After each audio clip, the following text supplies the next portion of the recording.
Sir మనం చెప్పాలంటే వీళ్ళందరి చరిత్ర పోనీ మీ బతుకులేమన్నా మహారాజులాగా బతికితే మీరు మొదట్లో ఏంటి వాడు బతుకేందంటున్నారు మీరందరూ. అసలు ఇతనేమో అర్ధరాత్రి గాంధీ పార్క్ లో పడుకొని ఆగి ఉన్న లారీల్లో డీజిల్ కొట్టేస్తుంటే మా ఎస్ఐ పర్ల రామయ్య గారు పట్టుకున్నాడు కొడాలి నానిని. లోకేష్ పెళ్లికి తాటాకుల పందిరేసి అతిథుల్ని ఆహ్వానించి మంచినీళ్ళు ఇచ్చిన వ్యక్తి ఇతను. మిమ్మల్ని ఎమ్మెల్యేలు చేస్తే మీరు చేసిందేంది? కానీ చూడండి, అంటే ఎంత కాదు ఇక్కడ ఐరనీ ఆఫ్ ది ఇది పాలిటిక్స్ అంటారా మరి ఏమంటారు, వీళ్ళిద్దరే అందరికన్నా ఘోరంగా మాట్లాడారు. వీళ్ళిద్దరే అందరికన్నా ఘోరంగా మాట్లాడారు చంద్రబాబు విషయంలో. మీరు ఒక్కసారి గుర్తు పెట్టుకోండి సార్, వాజ్పేయి అనారోగ్యం పాలైతే ఆ రోజు రాజీవ్ గాంధీ నువ్వు విదేశాలకు వెళ్ళమంటే వెళ్ళనంటే ఒక కమిటీలో సభ్యుడిగా వేసి వాజ్పేయిని అమెరికా పంపించి సర్జరీ ఏదో చేశాడు.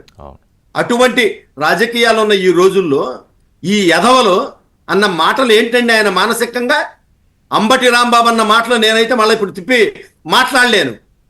ఇటువంటి దుర్మార్గులను వీళ్ళు అసెంబ్లీకి ఇది ఒక రాజకీయ పార్టీ. మీరు అంబటి రాంబాబుని పేరు నాని ఏమనడానికి వీల్లేదు. అసలు వాళ్ళు పోరాట యోధులు, ఉద్యమకారులు వాళ్ళు సార్. జగన్మోహన్ రెడ్డి అనేవాడు అసెంబ్లీలో ఉండి చంద్రబాబు నాయుడు గారిని తిడతా ఉంటే వికటాట్టహాసం చేస్తాడా? నీ పదవి శాశ్వతం అది నీకేమన్నా వికట? నీ తల్లి అంతకుముందు ఎన్నికల్లోనే కదా నీ తల్లి 1,00,000 ఓటుతో ఓడిపోయింది. నీ తెలీదా? నీ ఫ్యామిలీలో నీ తాత వార్డు మెంబర్కి ఓడిపోయాడు, నీ తాత. మీ అమ్మ ఓడిపోయింది, నీ తెలీదా భవిష్యత్తు ఎట్లా ఉంటుందో? నువ్వు 30 సంవత్సరాలు ఉంటానని అధికారులను నమ్మించి అధికారులందరినీ ఇవాళ నీ వల్ల, గతంలో మీ నాన్న వల్ల కొంతమంది వెళ్ళారు, ఇవాళ కొంతమంది వెళ్తా ఉన్నారు. ఎంత హెరాస్మెంట్ అండి! రాజకీయాలు పక్కన పెడితే చంద్రబాబు లోకేష్ గారిని బాడీ షేమింగ్ చేస్తారా? లోకేష్ గారిని నాకు నిన్న ఎవరు అంటా ఉన్నారు, ఇందాక అన్నారు కొంతమంది జాలి పడుతున్నారు, అవసరం లేదని కోసంపూడి గారు. ఏ మాత్రం దయా జాలి కొడాలి నానికి వంశీకి ఏం అక్కర్లేదు సార్. వంశీ కొంత నటిస్తున్నాడు, కొంత ఉంది.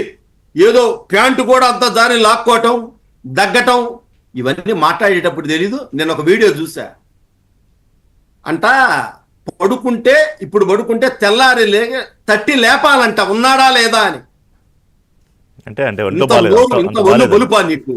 అట్లాగా సార్ 151 మంది ఎమ్మెల్యేలు గెలిస్తే 130 మంది దాకా ఎమ్మెల్యేలు మామూలుగానే ఉన్నారుగా. వాళ్ళు సరే జగన్మోహన్ రెడ్డి అపాయింట్మెంట్ ఇస్తే పోతున్నారు, లేదా మన కర్మ ఈ పార్టీలో ఉన్నాం, ఏదో గాలికి గెలిచాం అయిపోయింది అనుకుని మేల్కొండ. చంద్రబాబు నాయుడు గారిని వాళ్ళు ఎవరు అట్లా మాట్లాడలేదే. జిల్లాకు ఒకడో ఇద్దరు తయారయ్యారు. ఎందుకు తయారయ్యారు? జగన్మోహన్ రెడ్డి తయారు చేశాడు. ఆ విధంగా మీరు పవన్ కళ్యాణ్ స్టేజ్ మీద రోజా దగ్గరికి వచ్చి ఆయన పేరు ఉమ్మారెడ్డి వెంకటేశ్వర గారు చంద్రబాబు, ఇది చూసాం కదా మనం. అదేం సార్, ఒక ఎమ్మెల్యేని లిస్ట్ ఇచ్చి తిట్టమంటే నేను తిట్టను అన్నాడు.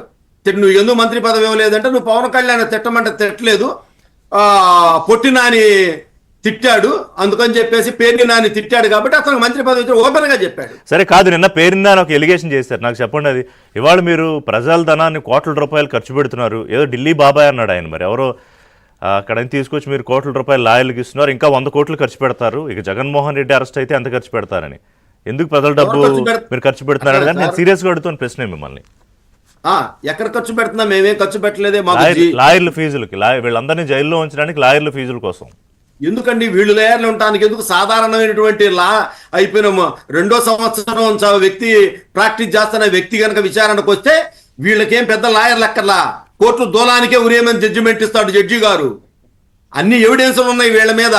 వీళ్ళ కోసమే ఢిల్లీ నుంచి సహజంగా ప్రతి ప్రభుత్వానికి ఢిల్లీలో లాయర్లు ఉంటారు, ఇక్కడ ఉంటారు, ఎమర్జెన్సీ కేసులు పెట్టుకుంటారు. ఇవాళ మీరు చేసిన నేరాలతో పోల్చుకుంటే మరి మేము పెట్టుకోకుండా ఎట్లా ఉంటాం? ఇవాళ మీరు చేసిన స్కామ్ ఎంత? మీరు మద్యం కేసులో 4,000 కోట్ల రూపాయలు దేశం దాటిచ్చారు, 40,000 కోట్లు రాష్ట్ర ప్రభుత్వానికి నష్టం వాటిల్లింది. మరి నష్టం వాటిల్లినప్పుడు 10 లక్షలు 5 లక్షలు మీ దగ్గర నుంచి రికవరీ చేయాలంటే సీనియర్ అడ్వకేట్స్ ఉండాలి. మీకు ఒక పక్క నుంచి మీరు ఒక నిరంజన్ రెడ్డి అని చెప్పేసి ఒక వ్యక్తిని పైరవీకారుణ్ణి రాజ్యసభ చేసి ఢిల్లీలో చేయిస్తున్నారు కదా, మీరు పైరవీలు చేయిస్తున్నారు కదా. మీరు చేసిన నేరాలు ఘోరాలు. ఇవాళ నేను ఒకటే చెప్తా ఉన్నాను సార్, వంశీ అనే వాడికి ఎవడో జాలి అక్కర్లేదు. ఒకవేళ జైల్లో పోయినా ఇబ్బంది ఏమీ లేదు వాళ్ళు చేసే నేరాలకి. ఇంకోటి చెప్తున్నా, కొడాలి నాని వంతు వచ్చింది. కొడాలి నాని అనేవాడు మీరేదో పారిపోవడానికి రెడీ అయ్యి ఉన్నాడు. కేసు వేసారా, ఏదో కొడాలి నాని మీద ఏదో డెవలప్మెంట్ మీ వైపు నుంచి ఉంది?